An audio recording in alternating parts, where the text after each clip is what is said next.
Le cercle RH, et on parle du télétravail. Alors on en parle depuis presque 1 an et demi maintenant, presque une fois par semaine. On en a souvent parlé sous l'angle positif, et là on va essayer de l'examiner sous l'angle peut-être un peu plus sombre, burn-out, sentiment d'isolement. Et pourtant, le télétravail est plébiscité par les salariés. Il n'y a pas une fiche de poste, ou presque, où il ne faut pas indiquer qu'il y a du télétravail pour attirer le candidat. Est-ce que c'est un paradoxe? Peut-être pas. On en parle avec mes invités qui sont sur le plateau. Isabelle Tarty, merci d'avoir répondu à notre invitation. Membre du comité scientifique de l'IAPR, qui appartient au groupe Oasis, qui n'est pas un groupe de musique, faut-il le préciser, qui est une entreprise. Et vous êtes en charge des risques psychosociaux et vous êtes docteur en sociologie du travail. Merci d'être là. Puis je précise que vous êtes la vice-présidente de la FIRSP, qui est déjà venue sur notre plateau, la Fédération des intervenants en risques psychosociaux. Merci d'être là. David Guillouet, ravi de vous accueillir. Il faut des avocats, il faut du droit, parce que évidemment ça suscite des conflits, ces questions-là. Avocat spécialisé en droit social, cabinet Voltaire. Et enfin, Benjamin Saviard. Bonjour Benjamin. Bonjour. Ravi de vous accueillir, directeur d'ICAS France, créé en 87. C'est cela. Et vous êtes dans combien de pays? 155 pays. 155 pays, spécialisés sur notamment les risques psychosociaux? Oui, plus globalement la prévention de la santé mentale. La santé mentale, parmi et à l'intérieur de laquelle il y a les RPS, qui sont des nomenclatures très officielles, avec des relevés, des études très détaillées. Est-ce que ma problématique vous allait, Isabelle Tarty, sur le paradoxe que l'on soulève sur ce plateau? Les salariés veulent du télétravail et en même temps, comme dirait l'autre, vous êtes confrontés à une nouvelle, j'allais dire presque typologie de risques psychosociaux, de gens qui ne sont plus en lien avec l'entreprise. Complètement. En fait, le monde du travail a besoin d'être complètement réinventé parce que le télétravail, comme vous le disiez, en 2017, ça représentait entre 3%, 7% des salariés actifs. Aujourd'hui, on est à plus de 25%, et ça s'est fait à un rythme énorme. C'est-à-dire que... Covid a aidé. Covid aidant, mais ça a chamboulé tous les repères, aussi bien pour les salariés que pour les entreprises. Il y a un rapport au temps, un rapport à l'espace qui nécessite d'être repensé, réinventé à tous les moments. Et même si effectivement, c'est devenu presque une exigence des salariés, on le voit, hier j'étais avec une DRH qui me disait j'embauche une comptable, sauf qu'elle m'a dit c'est 4 jours de télétravail sur 5, sinon rien. Pistolet sur la table. C'est ça. C'est vraiment ça. Ça déstabilise beaucoup les organisations du travail. Mais tout le monde ne veut pas non plus du télétravail. C'est-à-dire qu'il y a autant de catégories socio-professionnelles en fonction de l'âge, du sexe, du type de métier. Ce n'est pas toujours possible. Vous avez une vue panoramique. C'est pour ça que je voulais que vous précisiez le nombre de pays que vous avez en tant que directeur France d'ICAS. Il y a d'autres problématiques, ou est-ce que la France, aujourd'hui, révèle une problématique particulière liée à l'accélération du télétravail? Est-ce qu'on y découvre des problématiques et des risques psychosociaux nouveaux? Alors, pour les chiffres en tout cas que je peux citer, je vais plutôt parler de l'Europe de l'Ouest, c'est-à-dire que les 6 pays en fait, principalement que l'on représente, c'est-à-dire France, Allemagne, Suisse, Autriche, Luxembourg et Italie. Ce qu'on observe, c'est qu'il n'y a pas de données spécifiques qui vont en fait, mettre la France en fait, sur un terrain particulier au niveau de l'exposition. Elle ne se distingue pas plus que les autres? Pas du tout. Pas du tout. Simplement, en termes de volumétrie, ce qu'on observe, oui, c'est plus d'appels en fait, auprès de nos services de soutien et d'aide, et surtout une augmentation en fait, des problématiques, du nombre de problèmes par cas, et notamment sur la charge de travail, qui peut être liée, c'est une des conséquences, du télétravail. Alors, c'est très bien parce que vous me faites le lancement et la question que j'allais poser à un avocat, parce qu'il y a des problématiques psychosociales, des gens qui se sentent pas bien dans leur peau, se sentent un peu isolés, se sentent un peu tristes, enfin tous les sujets dont on va parler, mais les litiges et les conflits, c'est ça, c'est des salariés qui disent à un moment donné, moi, je suis en télétravail. Alors je précise que c'est des salariés volontaires, vous confirmez, on ne les a pas poussés en télétravail. On peut avoir plusieurs hypothèses. Non mais c'est important de le préciser, c'est-à-dire on signe un accord collectif, j'ai un salarié qui dit attendez, non, mais moi ça ne me va pas du tout, je veux rester au travail. Comment on fait là? En fait, on peut avoir 2 typologies, à mon sens, de situations. Il y a le télétravail subi et le télétravail choisi. Et déjà, subi pendant le Covid, il faut le préciser. Subi et puis même subi à l'embauche. C'est-à-dire qu'on ne pourra pas imposer à un collaborateur désormais, hors période de pandémie, une situation de télétravail qu'il n'aurait pas acceptée. Ça, c'est la règle de droit, ça. C'est la règle de droit. Après, un collaborateur qui postulerait dans une entreprise qui lui imposerait le télétravail, après, là, on est vraiment dans de la négociation de gré à gré au moment du contrat de travail. Au jour d'aujourd'hui, nous, ce qu'on constate dans notre pratique professionnelle, c'est que les problématiques de RPS sont quand même relativement réduites pour les salariés qui sont dans une situation de télétravail choisie. C'est des collaborateurs qui ont décidé de passer dans une situation de télétravail, qui ont toujours accès à un bureau, qui ne sont pas dans une situation où ils sont désociabilisés vis-à-vis de leurs collègues de travail. D'accord. Donc ça, le problème se pose assez peu. Pour ceux où ça pose problème, c'est quoi? C'est la surcharge de travail, le sentiment qu'on s'organise mal et que la relation au manager est un peu distendue, manager un peu parfois oppressif, un petit peu trop présent. Enfin, c'est quoi les cas que vous avez? On peut avoir plusieurs typologies de difficultés. Alors c'est vrai que première étape, c'est le management. Management qui n'a pas forcément l'habitude de manager à distance. Voilà, et qui s'y prend mal. Qui s'y prend mal. Et on voit notamment dans les premières décisions de jurisprudence qu'il y a des demandes de reconnaissance d'accident du travail liées à des envois d'emails à répétition à 5 minutes d'intervalle, 1, 2, 3, 4, qui peuvent, dans ces cas-là, justifier une demande de reconnaissance. Spontanément, je trouve ça assez gonflé quand même. Enfin, je sais pas, accident du travail parce qu'on a reçu 3 mails d'affilée de 5 minutes. Enfin, je sais pas, qui vous défendez dans cette affaire. Mais... Le juge de Bobigny avait l'air de trouver ça acceptable. Acceptable. Le juge de Bobigny trouvait ça acceptable. Sur le terrain accident du travail. Non, mais c'est intéressant de l'entendre. Le juge trouvait ça acceptable. Très bien. Non, mais qu'est-ce que vous en pensez là de ce qu'on se raconte? Parce que avec le télétravail, il y a aussi ce nouveau risque. Vous disiez même choisi, il y a moins de risques psychosociaux. Oui, je vous ai vu faire une petite moue là. C'est pas tout à fait vrai parce que il y a aussi des processus de surinvestissement. Oui. Et puis on voit qu'aujourd'hui, comme je vous le disais, il y a les repères d'espace, de temps ont changé, ce qui fait qu'on peut se retrouver pour être visible. Eh ben, on va envoyer des mails à gogo. C'est une façon de dire j'existe. Et c'est des signaux qui sont parfois difficilement interprétables.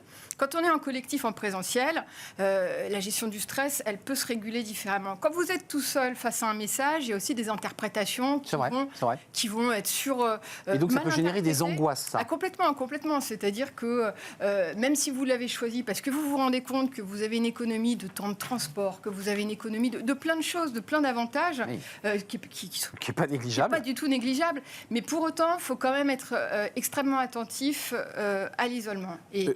Juste un mot, parce que vous avez une vue sur des pays d'Europe de l'Ouest, on l'évoquait, on a la France, on a quand même des chefs d'entreprise qui aujourd'hui disent à leurs collaborateurs, c'est retour à la maison, on l'a vu après la période Covid, et puis il y a quand même quelques tensions sur cette question, des chefs d'entreprise qui disent, écoutez, non, moi ça ne me convient pas très bien ce système de télétravail, j'ai envie que vous soyez là, j'ai la petite phrase de la FIRSP, le télétravail a grandement réduit les interactions informelles autour de la machine à café, pourtant vitale à l'intégration d'un nouvel arrivant. Bref, toute cette question du social.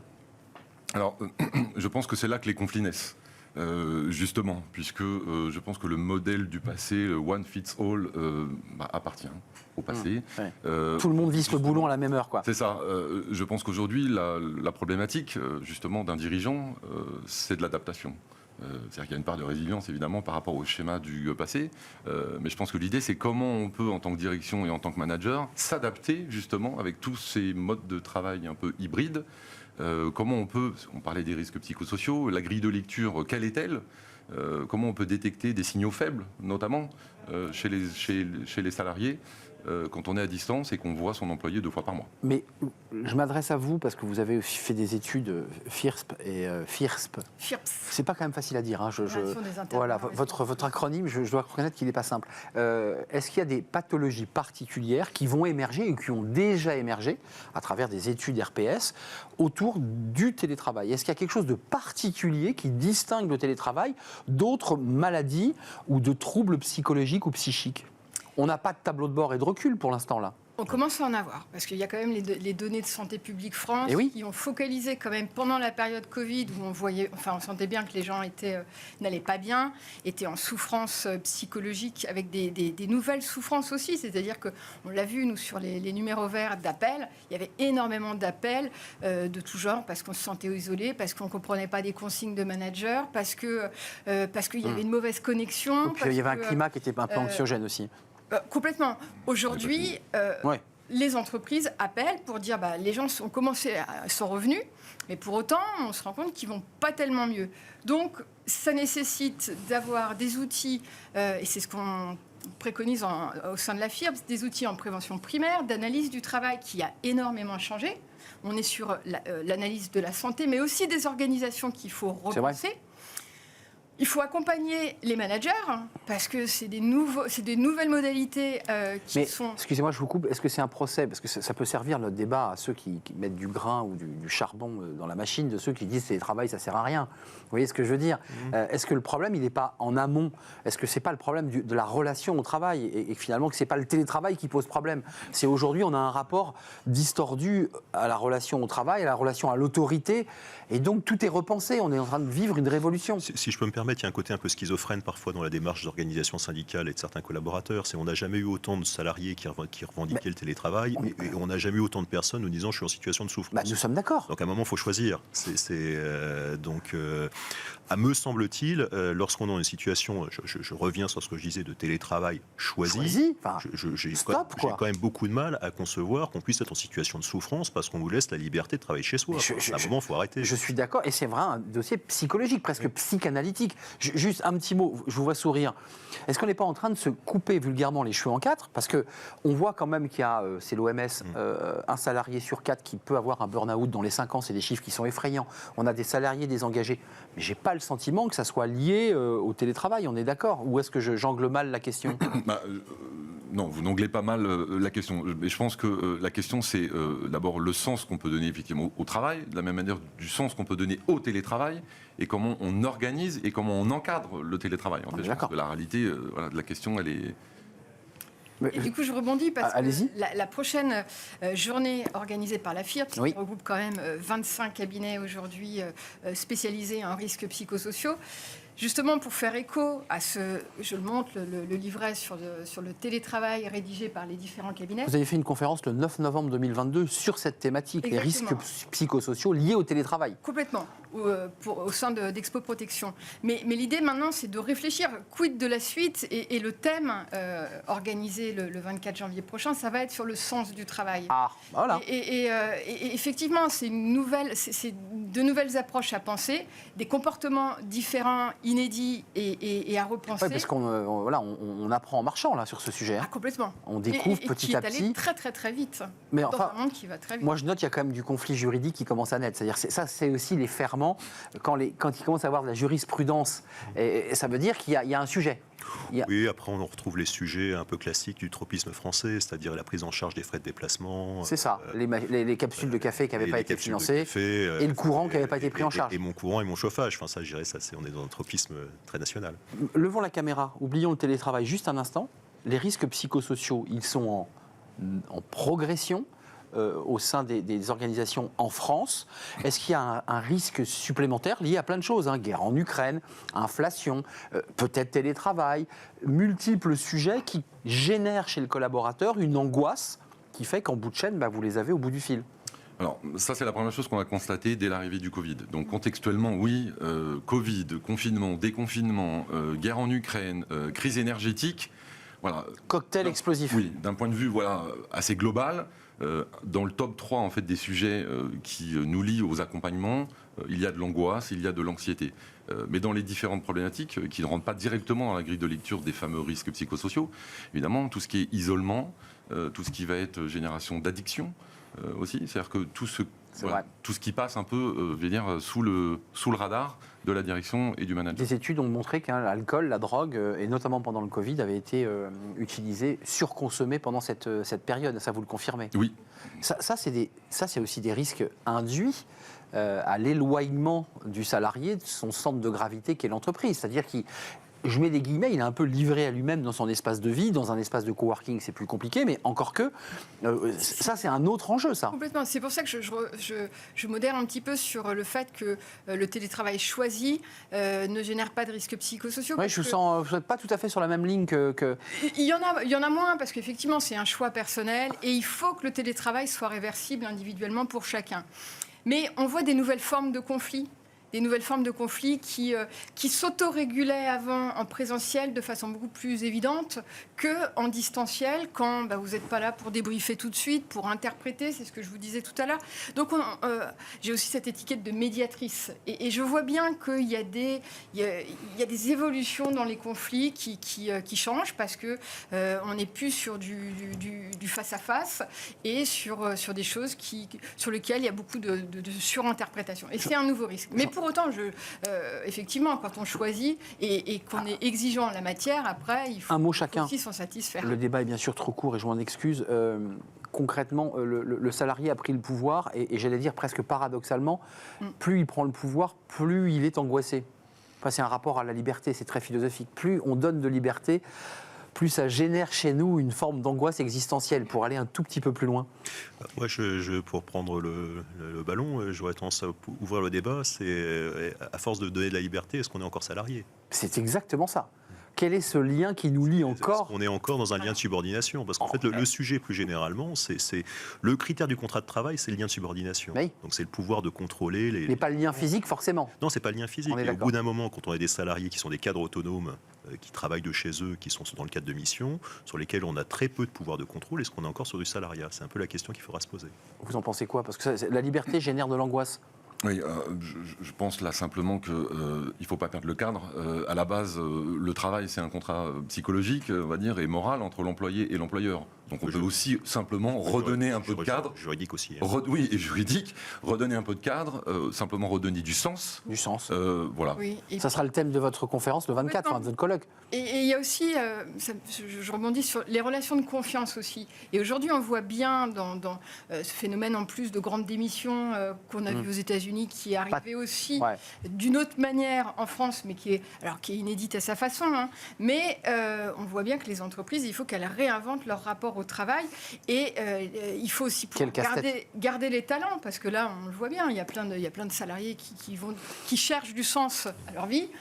Parce que l'isolement a créé des nouvelles interrogations sur ce qui était acceptable ou pas. On lui demande beaucoup à l'entreprise. Hein. Oui. On lui demande beaucoup à l'entreprise. Hein. Je m'autorise. La question pourrait se poser de savoir quel est le rôle véritablement de l'employeur. Est-ce qu'on est des révélateurs de talent ou est-ce qu'on est là pour donner du sens à la vie de nos collaborateurs ? C'est ça. Ça devient complexe pour le décideur et le recruteur qui se dit mais je suis d'abord là pour créer de la valeur, je suis d'abord là aussi. Et c'est bien plus aujourd'hui le rôle d'une entreprise. Merci à vous trois. J'en suis absolument désolé. Vous reviendrez parce que c'est un sujet qu'on ne va pas abandonner, évidemment. Merci Isabelle Tarty, membre du comité scientifique de l'IAPR, groupe Oasis, et puis la FIRSP, je l'ai mal dit, la Fédération des intervenants en risques psychosociaux, le 24 janvier prochain. Et téléchargeable gratuitement, c'est très accessible. FIRPS, et vous entraînerez à prononcer cet acronyme. Merci à Benjamin Saviard, directeur ICAS France, créé en 87 dans aujourd'hui 155 pays. 155 pays, oui. C'est une belle entreprise, et merci à David Guilouet, avocat spécialisé en droit social, cabinet Voltaire. C'est pas de sa faute cette fois-ci. Merci à vous. On termine avec Fenêtre sur l'emploi. On va parler de la boulangerie avec le président de la Fédération des boulangers. Hausse de l'énergie. Quelle est la situation des boulangers aujourd'hui ? On en parle, c'est dans Fenêtre sur l'emploi.